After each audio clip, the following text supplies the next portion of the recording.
the News Channel 5 Network. This is Que Pasa Nashville. Bienvenidos and welcome to Que Pasa Nashville. My name is Cristina Allen and thank you for joining us. Today my guest is Alicia Bunch. Thank you very much from the Sexual Assault Center here in Nashville. And thank you for joining me. Yeah, thank you, Christina, for having me today. The Sexual Assault Center has a new initiative to reach out to the Latino community. Kind of tell us how that came about and what exactly is the Sexual Assault Center? Yes, this year we have been able to provide services under a grant that we received to provide it to the Latino community here in Nashville. And so as a part of the grant, we can see you can see, I mean, the Sexual Assault Center does like domestic violence and sexual assault cases like that. Is that what you mean? Yeah, sexual assault. So anybody who has experienced a sexual assault incident, whether it be a child who has an incident by an adult who has experienced rape, or an adult who has experienced sexual abuse in their childhood, we can see them. And as a therapist, you are bilingual. Tell me, how did that come about? Because the last name Bunch throws me off there. Yeah, I grew up in Central America, and so I've grown up speaking Spanish since I was about 4 years old. And I've lived in South America. I've lived outside of the United States most of my life in Latin America. The culture. Yes, so I have an understanding of the culture as well. Because it's not just a language. You understand the people, the power of the family, the power of the machismo, the machoism of the hierarchy of the family. So as a bilingual therapist, you are now reaching out to the Latino community and identifying those. How do you identify them, and how do they know it's a safe environment? I mean, that must take a lot of effort there. We used to have a therapist who was seeing clients part-time, and so under this new grant that we received, it's under the Violence Against Women Act STOP grant. We received it, and we're able to provide therapy services to Spanish-speaking survivors with no cost to the survivor. And so it's very important. We see it as something that's very important for people to have that service, to be able to access counseling or therapy after having experienced sexual abuse. So it's not just, I mean, you service everyone, but being bilingual, you're able to maybe make more of an effort to reach them because of our large Hispanic growth, a lot of them undocumented. And do you see more sexual assaults within the Latino community as maybe they're under the radar, being undocumented, or not necessarily?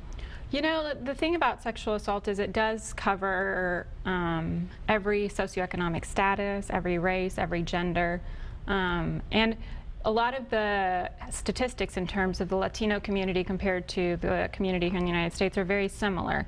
They say that 1 in 4 girls under the age of 18 experience sexual assault. Say that again. 1 in 4 girls experience sexual assault before they turn 18, and then 1 in 6 boys. That's a powerful statistic right there.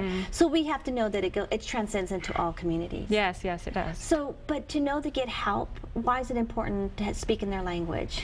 You know, the thing is that one of the reasons I've gone into the field and just feel so passionate about the work that I do at Sexual Assault Center is just because I know there's so much stigma connected to sexual assault, and so being able to provide an environment where they feel comfortable. I have an understanding. I mean, I don't know every single thing about every single country or every single culture, but I have a general understanding of some of the difficulties that I've heard about. So many incredible stories, and I've learned so much as well from the people that I've been able to talk to. So give me an example of once someone finds your office, you create a loving, safe environment for them to share and just kind of, as a therapist, evolve them to deal with the situation so that they can free themselves, or how does that work? I mean, I know there's therapy forever, but is that the main thing for them to recognize it's not their fault, or from that perspective? Yeah, one of the things that we do want to do is, I mean, if there's a child involved, a lot of times the legal process can be can just be difficult to navigate, and so just helping the survivors navigate that system. There are things that are outside of our scope, but we are able to refer people to different agencies in that situation. but also just for people to process what has happened. A lot of times we need to connect the way that we feel with the incidents that have happened, and so being able to name those things and name the effects that maybe those childhood experiences have on us, such as it could be nightmares, it could be having vivid images of what had happened, relational problems. And so with your role in this grant, how do you see yourself? I mean, it's a brand new grant. You know, what changes do you think you have to make to be able to reach them, to be able to let them know that this is available? Mm-hmm. You know, I think one thing is just learning from them, like hearing what they are saying that they need or want. Are they referred to you as well? Do people refer you? How does that work? So different agencies, I've been meeting with different agencies that provide services to the Spanish-speaking community here in Nashville, or DCS, if DCS Department of Children's Services. Yes, yes, if they are come across a case and need our services as well.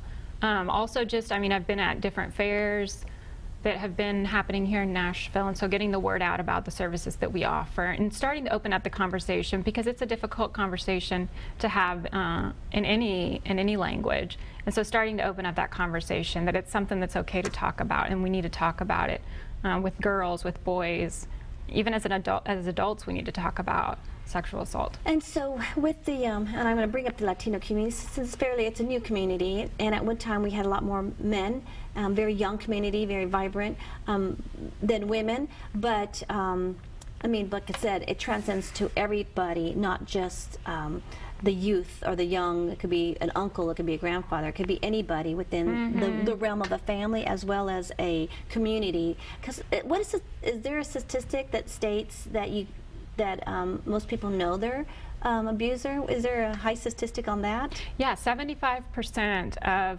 people know the person that has abused them. And that's a pretty high, like usually we think, you know, stranger danger. Right. But a lot of times it's the person that we least expect it to be.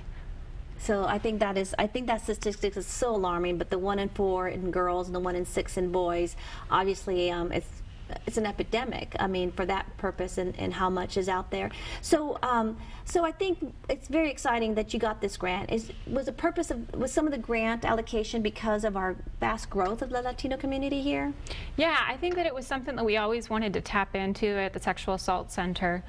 Just because we are a growing organization, and we also recognize the need to be able to provide those services to the community here in Nashville in a way that is that people can understand, that people can relate to.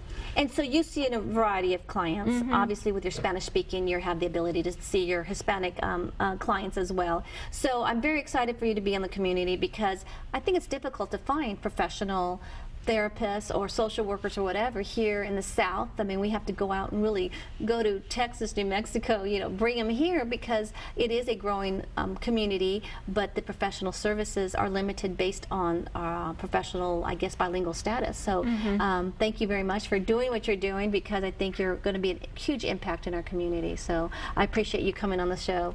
Thank you, thank you, Alicia Bunch with the Sexual Assault Center, who's a bilingual clinical therapist. And if you have more information, the website is www.sacentr.org. Please look that up. We'll be right back with Que Pasa Nashville.